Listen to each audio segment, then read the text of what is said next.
은혜 받을 하나님의 말씀 잠언서 4장 7절부터 9절까지 우리 한 목소리로 읽겠습니다. 지혜가 제일이니 지혜를 얻으라.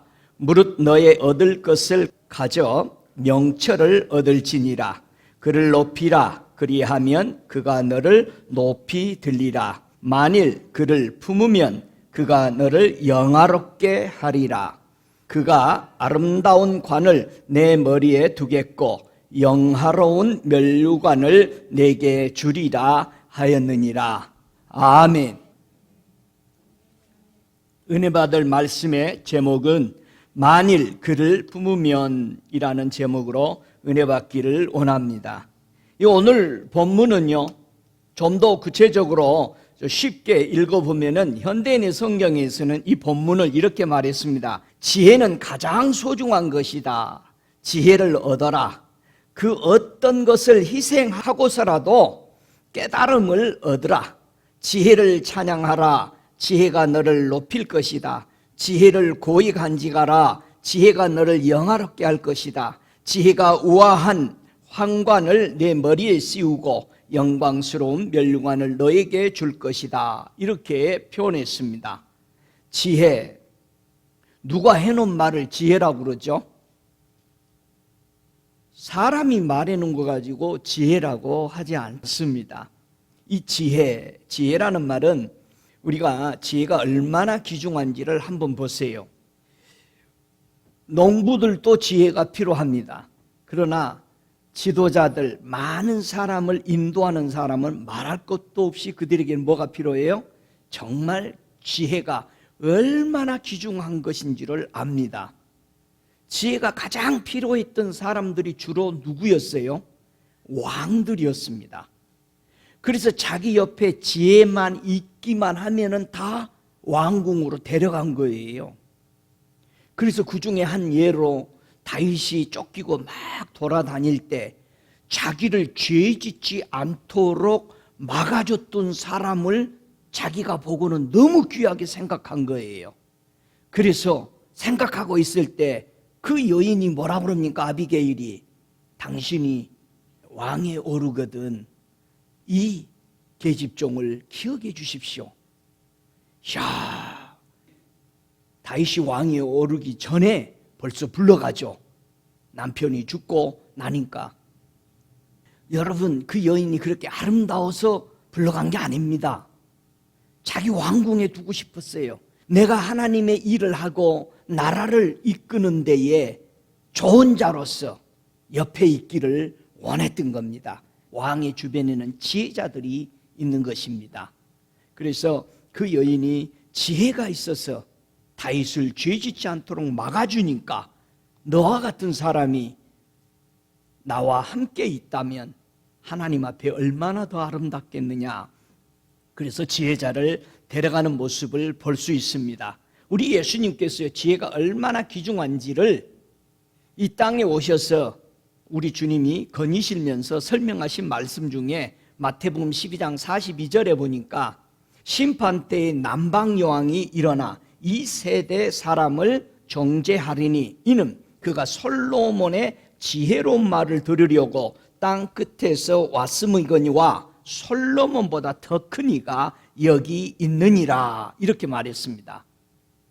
이 말씀이요, 남방여왕이라고 이 마태복음 12장에 우리 주님이 얘기하셨는데 열왕기상 10장 4절 이하에 보면은 스바 여왕이 솔로몬의 모든 지혜와 그 건축한 궁과 그 안에 들어와서 그런 것을 보고 나서 왕께 말하기를, 솔로몬에게 뭐라고 말합니까? 내가 내 나라에서 당신의 행위와 당신의 지혜에 대하여 들은 소문이 진실하도다. 내가 그 말을 믿지 아니하였더니 에이, 그런 게 어디 있어? 야, 그런 말도 안 돼. 이렇게 왕이 못 믿고 있었는데 이제 와서 목도한즉 내게 말한 것은 절반도 못 되니 당신의 지혜와 복이 나의 들은 소문보다 진하도다. 복되도다 당신의 사람들이여, 복되도다 당신의 신복들이여, 항상 당신 앞에 서서 당신의 지혜를 들음이로다. 얼마나 지혜가 귀중한지를, 이게 왕이 입을 다 벌려서 턱이 다쳐지지 않을 정도로 깜짝 놀란 겁니다. 예수님이 복음을 전할 때마다 이 복음을 들었던 사람들이 깜짝 놀란 겁니다. 대간절 이런 지혜와 이런 능력들이 어디서 나오는 거? 여러분, 예수님이 솔로몬에게 뭘 줬어요? 지혜를 줬어요. 열왕기상 4장 29절에 하나님이 솔로몬에게 지혜와 총명을 심히 많이 주시고 또 넓은 마음을 주셨대요.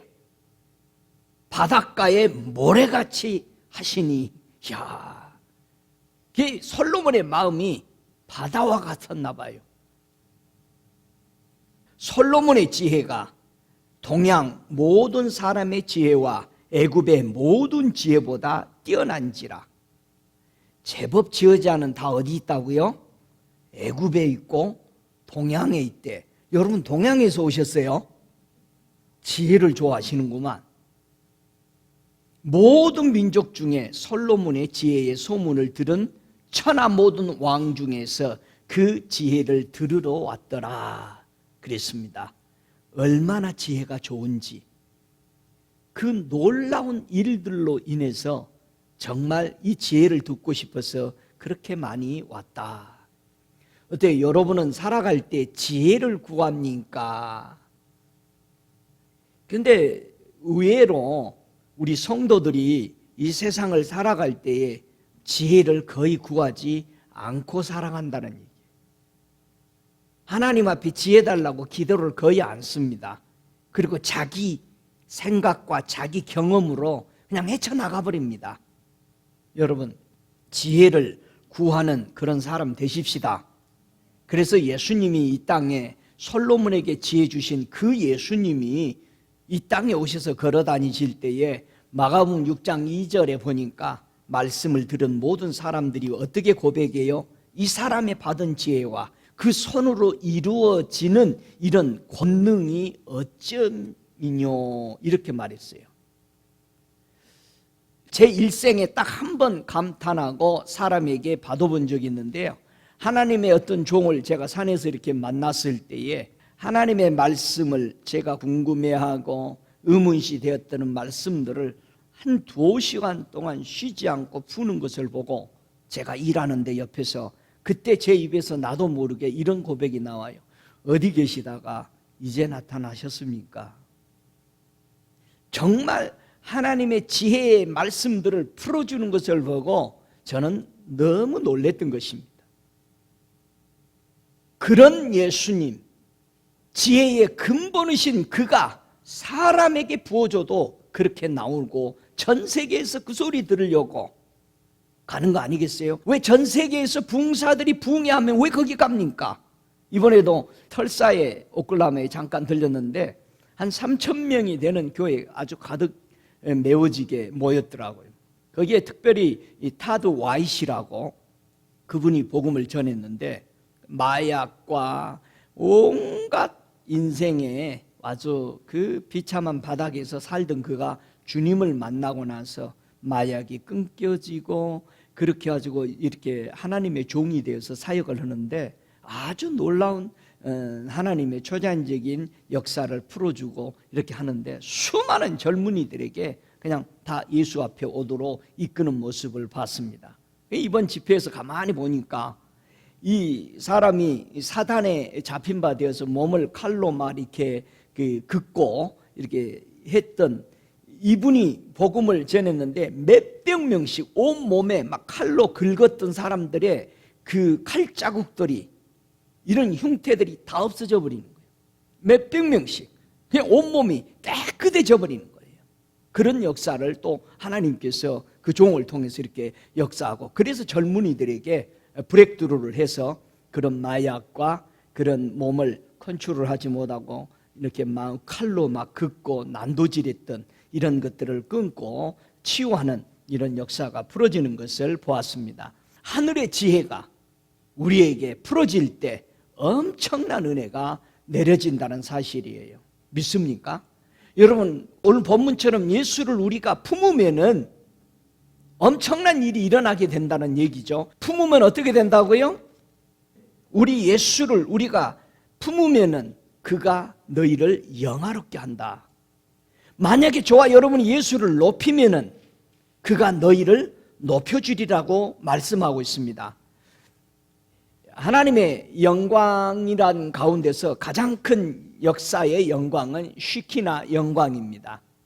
쉬키나 영광을 직접 보았던 10대 소년들에게 찾아다니면서 이렇게 기록한 말씀이 있습니다.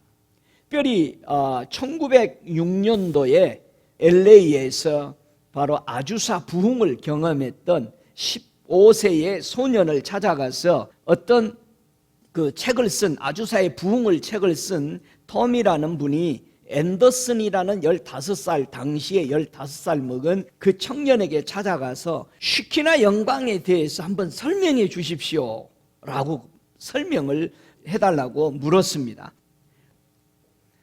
물론 이 앤더슨만 본 게 아니죠. 많은 사람들이 봤지만 정확하게 이렇게 설명하는 사람들이, 그리고 그거를 관찰한 사람들이 많지 않는데, 이 청년은 이 토미 웰첼에게 이렇게 설명합니다. 쉬카이나 영광은 묘사할 수는 있지만은 이해되기에는 어려운 것이어서 그것을 설명하기가 어렵다고 앤더슨은 제게 말했습니다. 때로는 건물 안에 들어서면 빛 같은 것이 있었습니다. 하나님께서 운행하시고 역사하시기 시작하면 연기같이 물질이 훨씬 더 밝게 빛이 났습니다. 사람이 그것을 통과해 걸어갈 수도 있었고 때로는 그것이 굴러가기도 했습니다. 선풍기를 통해서도 그것은 날아가지 않았고 그것을 집어 올릴 수도 없습니다. 그것이 너무 실제적인 것으로 보여서 집어 올려보려고 해보기도 했다고 앤더슨 형제는 고백했습니다. 때로는 성령의 임재 구름이 너무 진해서 건물 전체를 가득 채웠다고 그는 기억했습니다. 그는 방을 가득 채운 진한 임재 구름이 시므오 목사님에 조차 매료되었다는 것을 앤더슨은 알았습니다. 사실 시므오 목사님이 진한 쉬키나 영광을 가지고 즐거워하며 뛰놀았던 적도 있었습니다. 앤더슨 형제는 그 영광에 감탄하였고 그것은 천국이 내려온 것이었다라고 설명했습니다. 그 안에서 걸을 수도 앉을 수도 손을 휘저을 수도 그것을 폐 속으로 들어 마실 수도 있었지만 그것을 붙잡을 수는 없었습니다. 이게 시카이나 영광을 보았던 당시의 10대 소년들의 고백이었습니다. 지금도 이런 시카이나 영광을 맛보는 사람들은 그리 많지 않습니다. 여러분, 우리가 임재라는 말을 참 많이 쓰다. 기름 부음 임재. 저는 앤더슨 형제에게 임재의 불에 대해서 얘기해 달라고 졸랐습니다. 그는 그 장관을 처음 목격한 사람은 아니었지만 그것을 본 적이 있었다. 하늘 위에 15m 높이에서 불이 내려오고 지붕에서 불이 올라가서 두 불이 하나 만나서 합쳐져서 불꽃을 이루어 다시 밑으로 내려오는 모습이었다고 그는 말했습니다. 어린 앤더슨은 입을 벌린 채 그냥 거기 서 있었습니다. 그것을 말로 어떻게 설명해야 할지 몰랐지만 그것은 실제였습니다. 사람들이 방언 찬양을 할 때 하나님의 능력이 더 강했다라는 것을 앤더슨도 알았고 다른 사람들도 그러했다라고 증언해 주었습니다.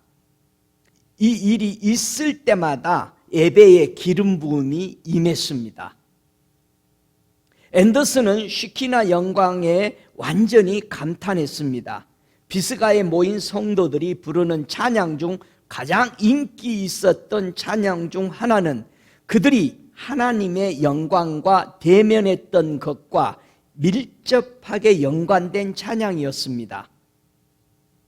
그들이 열정적으로 불렀던 찬양은 제목이 참 적절했는데 천국이 내려왔고 그 영광이 그 영혼을 가득 채웠네 였습니다. 이걸 보면서 모세가 봤던 떨기나무 가시에 붙었던 불이 뭔가를 임재의 불을 보고 알았다는 것입니다. 이 임재의 불이 항상 임한 것은 아니죠. 하나님의 성전에 불이 초록색 불이 임한 이 임재의 불들이 야곱이 보았던 오르락내리락하는 천사의 사닥다리 봤던 것이 마치 불이 중간에서 만나서, 그러니까 우리의 기도의 불, 사모하는 불과 하늘에서 내려오는 임재의 불과 만나서 불기둥이 되는 거예요. 그 불이 오르락내리락하는 거예요. 올라가고 내려오고. 그래서 투웨이가 만들어지는 모습을 볼 수 있습니다. 이거는 실제라는 것입니다. 믿습니까? 사모할 때 저와 여러분이 정말 방언으로 찬양하고 기도할 때에 강렬한 하나님의 역사들이 풀어진다는 것입니다.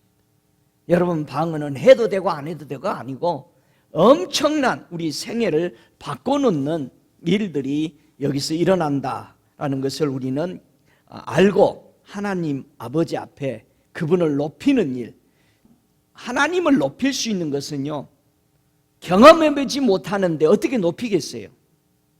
저와 여러분이 바뀌었다면 높일 수 있어야 되는 거죠. 여러분의 삶과 저의 삶이 바뀌었다고 생각하세요?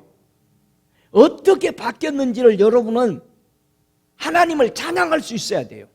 내가 어떻게 바뀌었는지도 모르고 있다면 뭔가 우리는 알지 못할 것들이 너무 많다라는 겁니다. 지혜가 어떻게 성도들에게 임할까? 이 좋은 지혜, 천국 가는데 완벽한 것을 주기 위해서 우리에게 준 이 지혜들이 어떻게 임할까? 사도행전 6장 3절에 보니까요, 형제들아 너희 가운데 성령과 지혜가 충만하여 칭찬 듣는 사람 7을 택하라. 특별히 스데반을 보면은 지혜와 성령이 충만했다라고 되어 있습니다. 초대교회 성도들에게 하나님의 성령이 임하면서 지혜가 임했다라는 얘기예요. 지혜가. 여러분, 이 지혜는 예수님의 7뿔 중에 하나입니다. 우리가 잘 아는 대로 요셉을 보세요. 하나님이 요셉을 얼마나 높입니까? 사도행전 7장 10절에 보면은요, 하나님이 요셉을 높이기 전에 요셉은 뭐 했다? 모든 환난에서 하나님은 그를 건져주신 거죠. 자, 그러면서 애굽왕 바로 앞에서 은총과 지혜를 주심에 바로가 저를 애굽에 자기 온 집에 치리자로 세웠다. 여러분, 주인으로 세웠다는 뜻이에요. 요셉이 애굽 왕의 치리자라는 거예요. 종이 아니라는 뜻이에요. 뭐라고 고백합니까? 바로가 나는 너보다 높은 것이 의자 하나밖에 없다. 다 주잖아요. 뺏어요. 그렇게 하면서 하나님은 요셉을 얼마나 높입니까? 창세기 41장 44절에 뭐라고 그럽니까? 바로가 요셉에게 이르되 나는 바로라. 애굽 땅에서, 애굽 온 땅에서 네 허락 없이는 수족을 놀릴 자가 없으리라.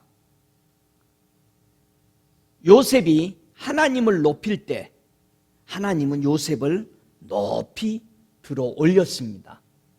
믿으십니까? 여러분, 지혜가 누굽니까? 고린도전서 1장 24절에 보면 지혜가 누군지를 설명합니다. 그냥 대충 예수님이야 이러지 말고 성경을 읽읍시다. 고린도전서 1장 24절 함께 읽습니다. 오직 부르심을 입은 자들에게는 유대인이나 헬라인이나 그리스도는 하나님의 능력이요 하나님의 지혜니라. 하나님의 지혜가 누구시라고요? 예수님이란. 30절에도요 너희는 하나님께로부터 나서 그리스도 예수 안에 있고 예수는 하나님께로서 나와서 우리에게 지혜와 의로움과 거룩함과 구속함이 되셨으니, 바로 예수님이 우리의 지혜요, 예수님이 우리의 의로우심이요, 예수님이 우리의 거룩하심이요, 예수님이 우리의 구원자이신 것을 믿으시기 바랍니다. 모든 용어들은 예수 그리스도를 우리에게 반영하기 위해서 준 용어들입니다. 그런데 여러분들이 이 단어들을 읽고 나서 세상을 생각하면은 어떻게 해서 우리가 지혜자가 되겠어요? 지혜자는 진리를 그대로 고수할 줄 알아야 지혜가 풀어지는 것입니다. 자꾸 세상 것과 융합시키고 거기에다가 믹스하면은 절대 지혜는 일할 수 없게 됩니다. 그리고 나서 자기가 마치 내가 말하는 것처럼, 자기가 만든 것처럼 하니까 그거는 생명을 살릴 수 있는 지혜가 되지 못한다라는 것을 우리가 꼭 기억하십시다. 천국으로 인도하는 지혜는 바로 예수시죠. 그래서 에베소서 1장 8절에 그가 모든 지혜와 총명으로 우리에게 넘치게 해주시겠다, 풍성하게. 할렐루야. 그분이 지혜자십니다. 솔로몬에게 준 지혜자, 요셉에게 준 지혜, 또 누구에게 지혜를 그렇게 많이 줬어요? 구약에서 보면은 다니엘에게는 참 큰 지혜들을 부어줬어요. 여러분, 왕궁에 아까도 얘기했죠? 왕 옆에는 다 세계에서 지혜 있다는 사람을 다 왕 옆에 모아놓은 겁니다. 지금도 대통령 옆에는 모두 다 대통령의 위원들이 다 지혜자들이죠. 세상에서 내놓으라는 사람들, 가장 IQ가 높은 사람들, 이런 사람들을 거기다 넣고 말 한마디를 내가 이렇게 하려는데 어떻게 했으면 좋겠느냐 했을 때 그들은 그걸 쫙 풀어버립니다. 먼저 해야 될 단계들을 압니다. 그들은 연구할 것이 아니라 그냥 나오는 겁니다. 지혜자들은. 마찬가지로 하나님 앞에 쓰임받았던 다니엘의 그 지혜를 보면은, 다니엘은 모든 사람들보다, 당시 거기 있는 모든 전 세계에 모여있는 지혜자들보다 몇 배가 더 많았다? 10배가 많았다. 왜 10배를 줬을까요? 심는 대로 거두는 거예요. 다니엘은 우리 주님을 높이기 시작할 때, 하나님을 높일 때 며칠 동안 높였어요? 10일 동안 왕의 것을 안 먹었어. 다니엘과 그 세 친구들은 나의 왕은 누구시다? 하나님이라고 높인 거예요. 왕의 진미를 안 먹고 왕이 주는 포도주를 마시지 않고 그들은 채소와 물을 마시면서 10일간 보고 우리의 얼굴과 우리의 살결을 보고 판단하십시오. 여러분, 그게 쉬웠겠어요? 10일을 지나고 났더니 모든 지혜자들보다 왕 앞에 테스트를 받을 때 왕이 결론을 내린 겁니다. 10배가 이들은 많구나.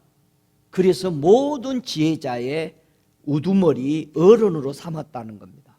여러분, 어린 나이에 이들에게 어른으로 세웠다는 얘기예요. 저와 여러분이 주님을 높이고 살 때, 과연 저와 여러분이 생활하면서요, 얼마나 나는 예수를 높이는가 한번 생각해 보세요.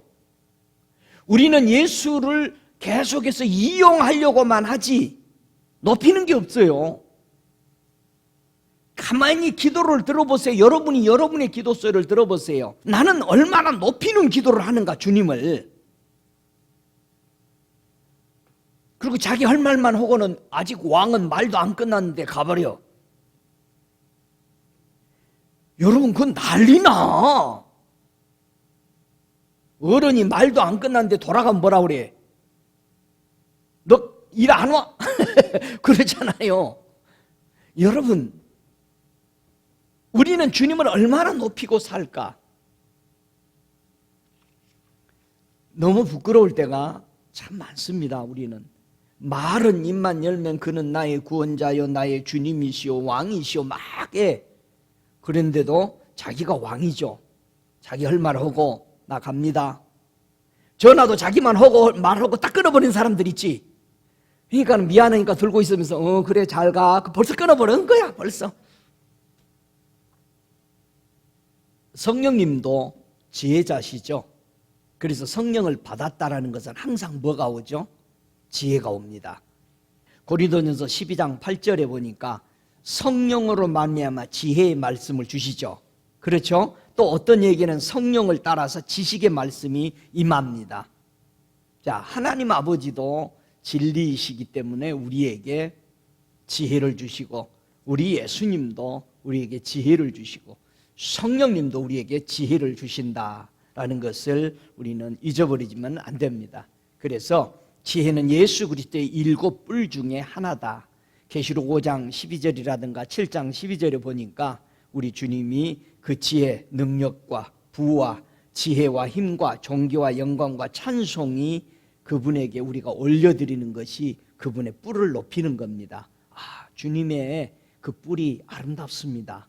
나를 위해서 이루신 그 모든 저주와 죽음과 사망과 질병과 모든 것을 다 회복하시고 양식을 공급하기 위해서 모든 사악한 흉악한 양식이 없는 모든 환난들을 다 끊어버리시고 우리에게 풍성한 것을 주시기 위해서 이루신 것을 생각하면서 저희들이 주님 앞에 감사하고 그분을 찬양할 때 우리의 신앙이 격이 달라져 버립니다. 정말 달라져요. 저와 여러분이 주님의 위대하심을 깨닫는 지혜를 가져야 주님이 나의 위대하신 분이라는 노래가 그냥 흘러나오는 겁니다. 그냥 입으로 하는 게 아니고. 그러니까 이스라엘 백성들이 하나님의 위대한 것을 몸으로 체험 못하면서 입술로만 고백했기 때문에 환난이 오거나 어려움이 오면 그냥 돌아서 버린 겁니다. 그래서 저들이 입술로만 나를 경배한다고 한 거예요. 없는 거야. 하나님의 인격과 나의 인격이 만나서 그 놀라운 것을 발견함이 없기 때문에 우리는 그렇게 가버린 거죠. 지혜는 몇 종류가 있죠? 2종류밖에 없어요. 무슨 지혜와 무슨 지혜가 있겠어요? 한번 성경 읽어볼까요? 야고보서 3장 17절을 보면은 지혜의 2종류를 얘기하고 있습니다.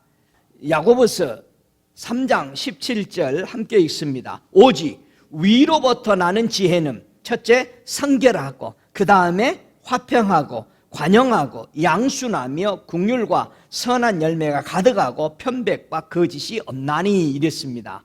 여러분 지혜는 몇 가지가 있다고요? 2가지 종류가 있는데 위로부터 온 지혜가 있다면 어디로부터 오는 지혜도 있다? 땅으로부터 온 지혜, 세상으로부터 오는 지혜가 있다라는 것입니다. 그래서 하늘에서 온 지혜, 여러분이 지혜자입니까? 여러분 지혜를 받았어요? 어떻게 알아 여러분이 지혜를 받았는지를? 성결한가 이 말이에요. 거룩한가 이 말이에요. 그 다음에 여러분은 평화를 사랑하는가 이 말이에요. 여러분 평화를 사랑하세요? 그러면 지혜가 받은 거예요. 그 다음에 너그럽습니까? 바다와 같이 너그러워요? 예, 솔로몬의 마음은 바다같이 넓었대요. 이게 지혜 받은 사람이래요. 여러분 우리 마음은 어때야 된다? 넓어야 돼. 넓어야 돼. 할렐루야. 너그럽고 양순하고 자비롭고 선한 열매가 가득한가? 그리고 편견이 없는가? 위선이 없는가? 이런 것이요 지혜받은 사람들의 마음입니다. 그래서 여러분은 이게 다 있어요. 한번 이렇게 보세요. 내가 정말 지혜를 잘 받았는가? 이런 것이 없다면은 지혜를 아직도 못 받고 있다는 것을 알아야 돼요. 그러면 위에부터 온 지혜가 있으면 땅에서 세상에서 온 지혜가 있죠. 야고보서 3장 15절에 땅에서 올라오는 지혜가 있죠. 지혜는 위로부터 내려온 것이 아니요. 자, 땅의 지혜를 말하는 거죠. 세상적이요, 정욕적이요, 마귀적이니 시기와 다툼이 있고 요란하고 모든 악한 일이 있음이라. 저와 여러분이 항상 시끄럽다, 이건 좋은 게 아닙니다. 시기 질투가 있다, 이건 지혜자가 아니라는 거예요. 왜 시기질도 합니까? 세상적인 생각을 썼기 때문에 저건 내가 이걸 안 당해야 돼, 이렇게 해야 돼, 자꾸 그런 게 나옵니다. 그러니까 상당히 머리 아픈 사람들입니다. 머리가 많이 아프다는 것은 세상적인 지혜를 많이 써서 그래요. 머리는 맑아야 돼요. 가슴은 뜨겁고 넓어야 돼. 그게 성령 받은 사람들의 특징들이 돼야 됩니다. 예수님이 사람들에게 지혜를 받아서 어디에 사용하라고 이렇게 지혜를 부었느냐? 성령을 받은 것은 지혜가 온 거죠. 그 지혜를 가지고 뭐 어디다 쓰라고 했느냐? 여러분, 지혜 받은 사람들을 구약에서 지혜자들 이렇게 보니까 출애굽기 31장 3절에 보니까 지혜를 받아서 다들 뭐 했어요? 이들이요. 어디서 일했어요? 지혜자들이? 그렇지, 성전에서. 성전에서 뭐 했어? 지혜 받은 사람들이? 성전을 세우는 거야. 여러분, 우리를 성령을 부어준 것은 지혜를 받은 거죠. 그 지혜로 뭐 하라는 거예요? 성전을 거룩하게 꾸미라는 거예요. 세우라는 거예요. 할렐루야. 그래서 지혜를 받으면은 성전을 아름답게 꾸미는 사람이 돼야 되는 거예요. 출애굽기 31장에. 그래서 성전을 아름답게 잘 꾸몄던 지혜자들 중에 특별히 단지파에 누가 있었어요? 오홀리압을 이렇게 가득 성령의 지혜를 부어주어 가지고 하나님의 성전에 온갖 사용되는 기구들을 만들게 했습니다. 그리고 지혜가 충만하게 부어져서 출애굽기 28장 3절에 보니까 대제사장들이 입는 옷들을 만들었다는 얘기예요. 지혜는요, 우리의 행위대로 나타나도록 하나님을 잘 섬기는 데 사용됐던 것을 우리는 알 수 있습니다. 그래서 이 지혜는 성도가 마음의 성전을 건축하고 거룩함 안에서 주님을 찬양하도록 하기 위해서 이런 옷들을 만들고 하나님 앞에 찬양하는 은혜가 바로 지혜자들이었다라는 것을 우리가 알 수 있습니다. 여러분, 지혜는 우리가 구해서 받을 수 있을까요? 없을까요? 받을 수가 있죠. 하나님의 지혜가 어떻게 지도자들이나 성도들에게 충만하게 임하게 될 것인가? 우리가 잘 아는 대로 야고보서 1장 5절에 보면 지혜를 어떻게 구하라고 그랬어요? 자, 너희 중에 누구든지 지혜가 뭐 하거든? 부족하거든 모든 사람에게 후히 주시고 꾸짖지 아니하시는 하나님께 구하라. 그리하면 주시리라. 구하면은 조금 준다? 풍성하게 부어준다. 뭐를? 지혜를. 야, 너는 안 줘. 이 꾸짖지 않는다는 거예요.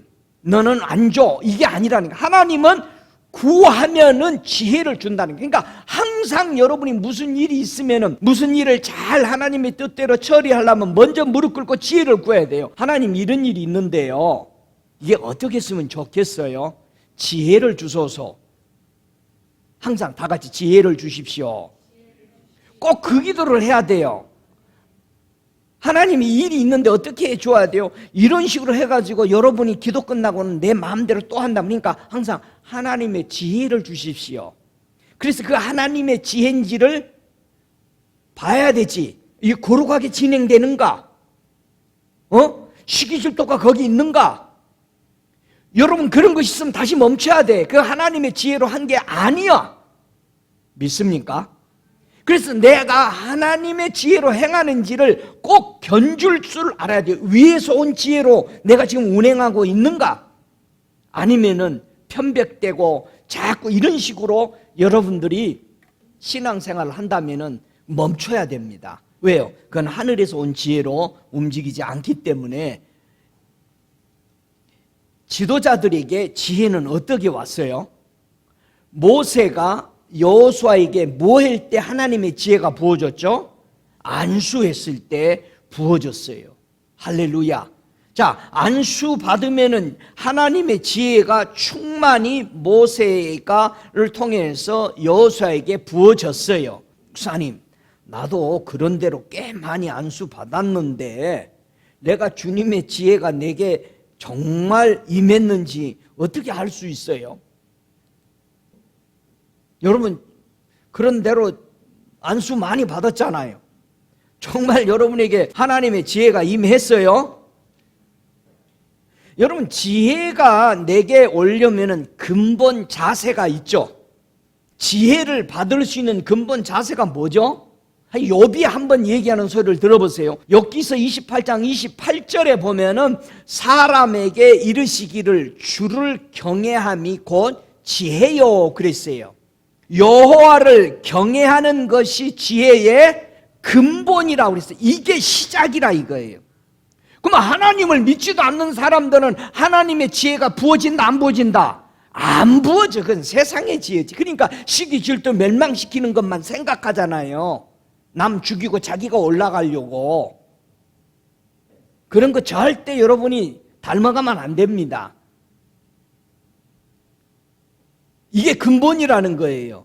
그래서 하나님을 경외하는 것이 지혜의 시작이라 이거예요. 거기에 부어주는 겁니다. 그렇기 때문에 저와 여러분의 입에서 무슨 말이 나오는가를 확인을 해야 돼요. 왜냐하면 시편 37편 30절에는 의인의 입은 지혜를 말하고 그랬어요. 우리 입에서는 지혜가 나와야 돼. 남을 교활하게 넘어뜨리는 지혜가 아니라고 그랬죠.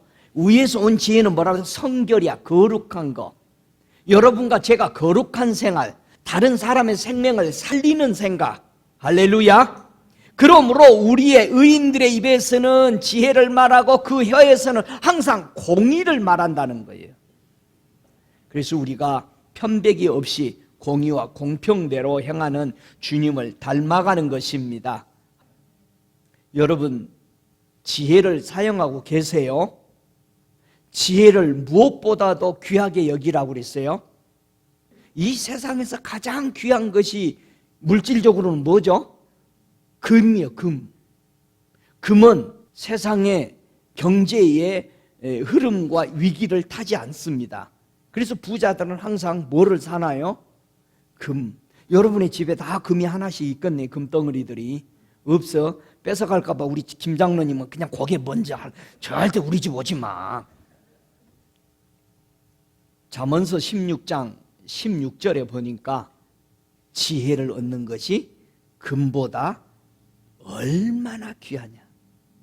명철을 얻는 것은 은을 얻는 것보다 더 나으니라. 그래서 금과 은은 내게 얻거니와. 그러니까 베드로나 요한은요, 하나님의 뭐를 가지고 나갔다? 하나님의 지혜와 하나님의 명철을 가지고 나갔어. 그러니까 이렇게 보니까 이게 일어날 만한 믿음이 있다는 걸 그냥 본 거예요, 지혜로. 바울이 지혜와 명철이 있었기 때문에 믿음이 벌써 들어가니까 일으켜버리는 거야. 뭐 할렐루야. 여러분들이 그런 지혜와 명철이 있기를 축복합니다. 복음을 전할 때 일어나려면 일으켜버리는 거야, 그냥. 할렐루야. 예수님도 일어나 걸어라, 가라. 그러면 주님이 전부 다 병자들 일으키고 가라고 한 것은 다 뭘로 하신 거야? 지혜와 명철로 하신 거예요. 여러분들의 삶의 신앙생활에 이런 지혜와 명철의 눈들이 확 열리기를 주의 이름으로 축복합니다. 이게 전하고 있을 때 봐. 그런데 사람들은 지혜와 명철이 없으면 네가 이렇게 하면은 술 담배 다 끊고 이렇게 오면은 내가 너 교회 데리고 가려고 하는데, 그런 소리는 지혜자가 하는 게 아니에요. 믿음이 들어가면은 끌어올리는 거예요. 높이는 거예요. 일어나게 하는 거예요. 할렐루야. 그래서 지혜의 샘은 솟쳐 흐르는 내와 같다. 지혜는요, 생명수가 흐르게 하는 놀라운 생명수를 흘러버릴 수 있는 것이 지혜라는 거예요. 지혜가 있어야 생명의 강줄기를 계속 흘러가도록 내 안에 기쁨이, 하나님의 성령이 충만하도록 흘러가는 거예요. 여러분, 그래서 지혜를 언제나 사용하시기 바랍니다. 노아가요, 하나님을 높였더니 하나님은 노아를 어떻게 높여줬어요? 방주가 땅에서 떴더라. 자, 방주를 지어놨는데 물에서 안 뜨면 어떡해? 그런데 노아는 하나님의 말씀에 순종해서 했더니 방주가 땅에서 또 올랐더라. 하나님이 그를 높이는 겁니다. 어째 여러분의 방주는 잘 물에 떠올라 있습니까? 너무 많이 실었어요, 목사님. 물이 어지간히 차도 안 뜨네. 애들의 장난감 보세요. 배탑에도 떠버려. 응? 가벼우니까. 목사님, 나는 물에 그냥 자꾸 꼬르륵꼬르륵 들어가네. 내 배가 안 떠. 여러분, 배를 비워야 돼. 응? 배가 가벼워지려면 자꾸 내버려야 되는 거예요. 그러면 방주가 더 잘 뜹니다. 그런 지혜가 있기를 바랍니다. 하나님을 높이면 살았던 지혜로운 사람들을 우리가 한번 생각해 보세요. 이 모세는 이스라엘 백성들과 함께 하나님을 높이며 이렇게 살아가니까 어떤 일이 일어나요? 지팡이를 들고 홍해를 내미니까 어떻게 돼? 갈라지죠. 갈라져. 그래서 이스라엘 백성은 이 바다를 뭐같이 건넜더라? 육지같이 건너버렸습니다. 여러분의 생활 속에 계속해서 지팡이를 사용하시기 바랍니다. 지팡이는 뭐 해야 돼? 들어야 돼. 내밀어야 돼. 그래야 역사가 일어납니다.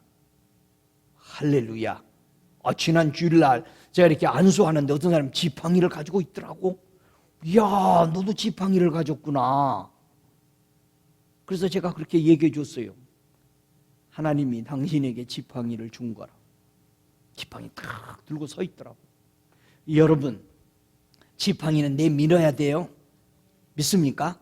들어 올리면은 뭐해? 전쟁에 아말렉이 물러가.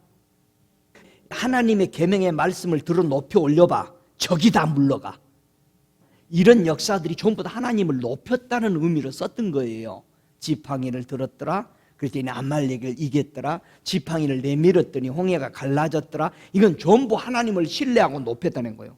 주님만이 하신다라는 것을, 여러분이 뭐 막대기 하나 올렸는데 갈라지겠어요?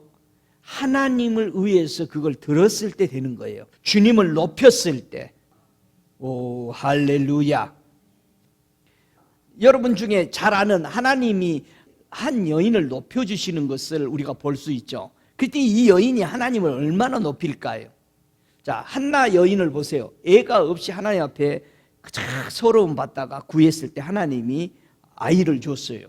잘 보세요. 우리가 한나가 기도해서 사무엘을 받았죠. 하나님 앞에 구한 거예요. 하나님 앞에 주셨어. 하나님께 받은 것을 다시 하나님 앞에 여러 번 바쳐버리세요. 그 귀한 거를.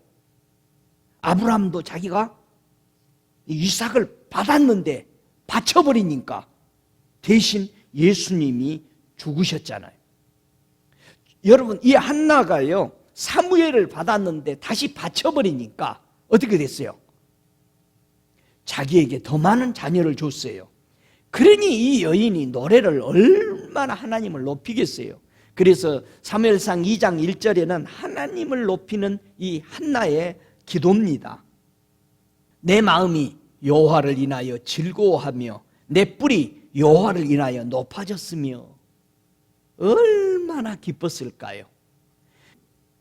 저와 여러분을 하나님이 높이실 때에 우리는 더 주님을 높이며 품으시기를 주의 이름으로 축복합니다. 여호와는 생존하시니, 다 같이 여호와는 생존하시니, 살아계신 하나님입니다. 저와 여러분이 우상을 믿는 게 아닙니다. 여러분, 저와 여러분이 예수가 우상이 되어버렸다면 세상 종교하고 다를 것이 하나도 없어요.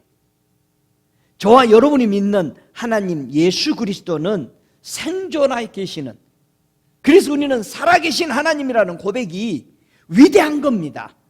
부활이라는 말, 살아계신 하나님을 우리가 경외한다는 것이 위대한 겁니다. 만약에 저와 여러분에게 부활하신 하나님을 모르고 살아간다면 종교인하고 똑같은 겁니다. 아무 역사도 일어나지 않습니다. 왜요? 죽은 종교니까요.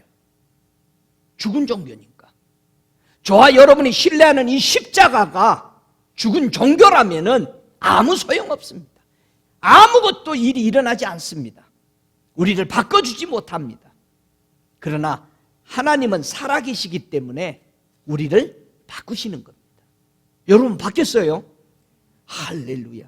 얼마나 바뀌었어? 목사님 많이 바뀐 거야. 나 이만해도. 그러지 말고 완전히 바뀌시기 바랍니다. 완전히 바뀐 사람 보고 뭐라 그래? 새 사람이야. 새 사람이야. 여러분 새 사람이십니까? 몰라봐야 돼. 지나가다가도 사람들이 우리가 지나가도 몰라보고 그러니까는 저것이 나보고 인사도 안 해 그러잖아. 몰라 바뀌어가지고. 그러니까 누가 그런 말 하면 아니 이 사람은 인사도 않고 지나갔더니 아이고 이거 새 사람이 돼서 내가 못 봤네. 새 사람이라서 못 보이는 거야. 그 사람이 화내겠어요? 아니 이 사람은 내가 그렇게 바뀌었는가? 저와 여러분이 완전히 바뀌는 사람 되십시다. 우리 예수님이 겸손해요 안 해요? 겸손해. 왜 겸손하다고 그러죠 우리 예수님이? 한번 시편 138편 6절을 읽어보십시다. 왜 예수님이 겸손한지, 왜 하나님이 겸손한지 그 의미가 뭔지를 시편 138편 6절에 함께 읽습니다. 여호와께서 높이 계셔도 낮은 자를 하감하시어 멀리서도 교만한 자를 아시나이다. 자, 하나님은 높이 계시는데 사람은 높아지면 교만하잖아. 하나님은 아무리 높이 계셔도 가장 힘들어하는 고아와 과부와 이런 서러움을 가지고 있는 사람들을 다 통찰하고 계시고 도와주신다는 뜻입니다. 할렐루야. 우리가 이런 겸손의 하나님을 아버지라고 부르는 거예요. 예? 하나님은 아무리 높이 계셔도 가장 낮은 자의 신음소리 하나라도 잃어버리지 않습니다. 여러분이 골방에서 주께 부르짖는 그 신음소리 하나하나를 그분은 기억하고 여러분에게 도움을 주신다는 사실을 믿으시기 바랍니다. 오 할렐루야. 하나님을 마음에 품었더니 하나님은 그를 통해서 어떤 은혜를 주셨는가? 우리가 다니엘을 봤더니 정말 다니엘 같은 사람, 여러분 왕궁에 있으면 왕들의 눈치 보니라고 정신없어요. 여러분이 회사 가면은 상관들 그 자기보다 뭐 조금 높은데도 꼼짝 못하잖아. 그런데 왕들 밑에 있는 그곳에서도 다니엘은 절대 하나님의 말씀에 대쪽같이 지켰다는 얘기예요. 믿습니까? 저와 여러분이 어느 곳에 서든지 하나님보다 높은 사람은 없습니다. 그들을 무시하라는 게 아니라 두려워하거나 무서워하지 마세요. 믿습니까? 여러분은 진리로 고소할 줄 아는 믿음의 사람이 되시기를 주의 이름으로 축복합니다. 하나님을 높이는 존중히 여기는 사람 다윗을 한번 보세요. 다윗은요 하나님을 높였더니 하나님은 그 다윗을 얼마나 영화롭게 하셨어요. 이 사무엘하 6장 22절에 보니까 내가 이보다 더 낮아져서 스스로 천하게 보일지라도 네가 말하는 계집종에게는 내가 높임을 받으리라 한지라. 다윗이요 법궤가 들어오니까 하나님 앞에 얼마나 감사하고 찬양하고 옷이 엉덩이에 걸칠 정도로, 그래서 이 요즘 젊은 사람들은 이 다윗의 스타일을 배운 것 같아요. 엉덩이에 그냥 이 바지가 다 벗겨지잖아. 이렇게 보면은 이 팬티까지 다 보여. 이게 왜 그러냐면은 다윗이 찬양한 것을 배워서 그러는 거예요. 이해해 줘야 돼. 아무도 아멘 안 하네. 그 스타일이 그게 멋있는 거예요. 다윗한테 다 배운 거야. 스타일은 다 성경에서 나온 거예요. 얼마나 그는 하나님 앞에 기뻐 뛰었는지. 왕의 체면이고 뭐고 없었다는 얘기예요. 여러분, 우리는 하나님 앞에 그렇게 뛰놀며 기쁨으로 찬양을 해야 됩니다. 근데 맛본 사람만. 그래서 다윗에게 늘 주님이 뭐라고 그래요? 내가 너를 목동이었을 때 내가 너희를 불렀다. 여러분은 어디 있을 때 주님이 찾아오셨어요? 가만히 생각해 보세요. 제가 어디 있을 때 주님은 나를 찾아왔는가? 우리 주님은 제가 슬픔과 힘들어할 때 찾아오시고 내가 너와 함께한다. 가난하고 헐벗을 때 주님은 내게 찾아오시고, 내가 아무것도 모르고 세상에 향해서 걸어갈 때 그분은 내게 찾아오신 거예요. 여러분은 어느 때 찾아오셨던 거예요? 어느 때 주님이 여러분과 함께 울 때 울어주시고, 여러분에게 힘이 없어 포기했을 때 그분이 여러분을 세워주셨는가요? 다윗은 언제나 그의 삶 속에 하나님이 가장, 부모도 나를 버리고 저 산에서 들에서 양과 함께 짐승같이 있을 때에 그는 찾아와 주셨던 것. 그와 함께 목동으로 함께 양을 지켜주셨고, 그는 거기서 하나님의 위대한 사랑을 배우는 지혜자가 되었던 것이죠. 여러분, 느헤미야 총독을 보세요. 느헤미야 총독은 똑같은 총독이었지만 다른 총독과 달랐다라고 말하고 있습니다. 그는 하나님의 성전을 재건하는 위대한 일들을 에스라나 느헤미야나 이런 사람들과 함께 일하게 되는데, 그의 신앙은 여기서 볼 수 있습니다. 얼마나 하나님을 두려워하고 높이며 살았는가. 느헤미야 5장 15절에 그는 말합니다. 이전 총독들은 백성에게 토색하여 양식과 포도주와 은 40세계를 취하였고 그 종자들도 백성을 압제하였으나 나는 하나님을 경외함으로 이같이 하지 아니하고 매일 나를 위하여 소 하나와 살찐 양 6을 준비하여 닭도 많이 준비하고 열흘에 한 번씩은 각종 포도주를 갖추었나니 비록 이같이 했을지라도 내가 총독의 녹을 요구하지 아니하였으면 백성의 부역이 중함이니라. 여러분, 하나님의 선택된 일꾼, 하나님의 선택된 거 그냥 나오는 게 아니라 하나님은 불꽃 같은 눈동자로 우리를 지켜보고 있는 겁니다. 믿습니까? 하나님이 나를 보고 있다면, 내가 그를 높이고 인식한다면 반드시 주님은 적은 것 하나라도 그저 흘러버리지 않는다라는 얘기입니다. 저와 여러분은 주님을 얼마나 높이며 살아갑니까? 하나님이 부어주신 지혜로 우리는 회개해서 성전을 정결케 하고 거룩케 하여서 회복되어 하늘나라 들어가는데 조금도 부족함이 없는 저와 여러분이 되시기를 주의 이름으로 축복합니다. 에스라서 9장 6절 이하에 계속 보면은요, 말하기를 나의 하나님이여 내가 부끄러워서 나지 떳떳하여 감히 나의 하나님을 향하여 얼굴을 들지 못하오니 이는 우리 죄악이 많아 정수리에 넘치고 우리 허물이 커서 하늘에 미침이니이다. 여러분, 이 에스라는요 참 회개를 너무 우리 마음에 막 와닿도록 회개한 사람 중에 하나예요. 9장 9절에도 보니까 우리가 비록 노예되었사오나 우리 하나님이 우리를 복역하는 중에 버리지 아니하시고 바사 열왕 앞에서 우리로 긍휼히 여기심을 잊고 소생하여 우리 하나님의 전을 세우게 하시며 그 퇴락한 것을 수리하게 하시며 유다와 예루살렘에서 우리에게 우를 주셨나니다. 이게 회개예요. 우리가 지금도 교회와 성도들이 회개할 게 참 많아요. 바로 쓰지 못하는 게 많아요. 삐뚤어지게 가면서도 뭐 이 정도면 괜찮아. 자꾸 다른 사람들을 보면서 우리는 내 것이 괜찮다고 생각합니다. 내가 다른 사람보다 좀 기도 많이, 그게 중요한 게 아니에요. 바리새인 사두개인들이 왜 타락한 겁니까? 백성들보다는 자기네들이 기도 많이 하고 금식 많이 하고 구제 많이 한 것만 초점을 맞춰. 내가 뭐 한 것만 초점 맞추는 거야. 하나님이 내게 보시는 거, 하나님의 기준에서 내가 얼마나 멀리 떨어졌나. 우리 하나님이 뭐라고 그랬어요?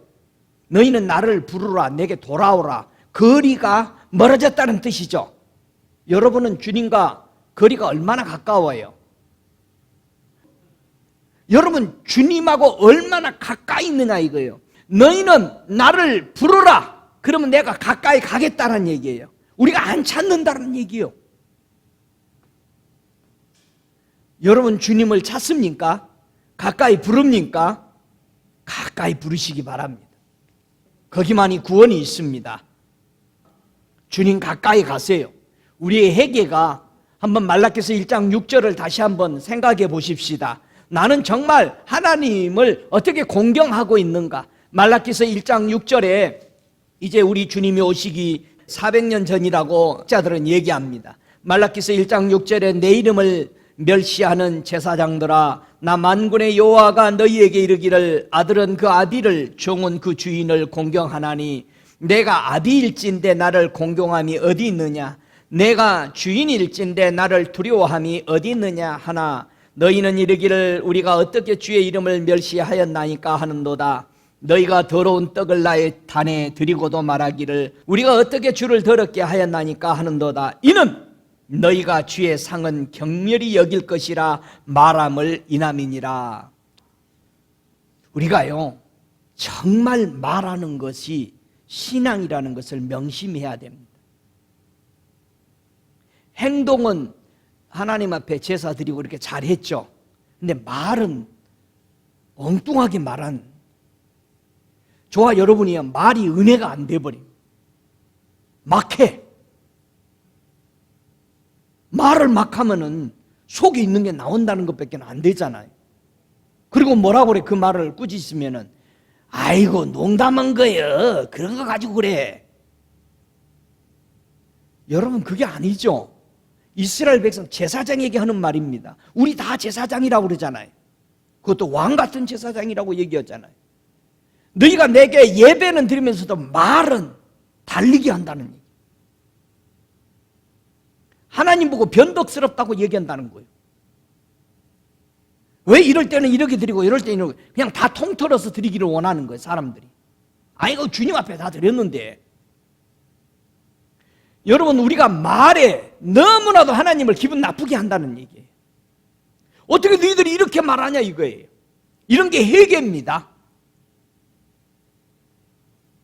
계시록 18장 7절에 그가 어떻게 자기를 영화롭게 하였으며 사치하였든지 그만큼 고난과 애통으로 갚아주리라. 그가 마음에 말하기를 나는 여왕이라, 앉은 자여 과부가 아니라 결단코 애통을 당하지 아니하리라 한다. 많은 교회들이 여왕처럼 앉아있는가? 교회가 하나님의 교회가 여성으로 표현했던 거, 어머니로 표현한 거 아니에요. 여왕이 세지면 왕 밀어내버리죠. 요즘 교회들이 하나님 밀어내버리고 여왕이요. 분명히 오늘 본문도 그를 높이라 그리하면 그가 너를 높이리라. 그를 품으면 그가 너희를 영화롭게 할 것이다. 여러분 예수를 품으십니까? 우리 예수님은 하나님을 얼마나 아름답게 품었을까요? 성도 중에요 하나님을 잘 품어서 하나님이 그를 영화롭게 높이는 모습이 그 누가복음 18장 13절 14절에 보면 세리의 기도 속에서 잘 보여집니다. 세리는 멀리 서서 감히 눈을 들어 하늘을 우러보지도 못하고, 여러분 고개 들지 못하는 사람들 뭐라고 돼 있어요? 그거는 왕 앞에 너무 왕이 어미하시고 두려워서 왕 앞에 가면 고개도 들지 못하죠. 이 세리는 기도할 때 그렇게 했다라는 얘기예요. 가슴을 치고 가로되 하나님이여 불쌍히 여기소서 나는 죄인으로소이다. 이거 베드로가 우리 예수님 옆에 계신 그 지혜로운 말씀 듣고는 거기서 한 방에 꼬꾸라져 버린 거 아니야. 나는 죄인입니다. 나를 떠나소서. 이 세리도 그렇게 말하는 거예요. 그래서 예수님이 뭐라고 중돈해줘요? 이 사람이 저 사람보다 누구요? 나는 며칠 동안 뭐하고 뭔 사람입니다라고 자기 행위를 내세웠던 사람들보다 의롭다라고 하나님 앞에 인정받고 집으로 돌아갔느니라. 그러면서 예수님이 무릇 자기를 낮추는 자는 높아지고 또 자기를 높이는 자는 낮아지게 하겠다는 것입니다. 이게 하나님의 원리입니다. 우리가 하나님을 품으면, 자 그러면은 얼마나 우리 예수님은 하나님을 그렇게 귀중하게 높였어요? 예수님이 이 땅에 사는 날 동안 가실 때까지 뭐라 그러니까 나는 나를 높이지 않는다. 하나님만 높이고 가니까 하나님은 예수를 온 세계의 구주와 임금으로 높여버리십니다.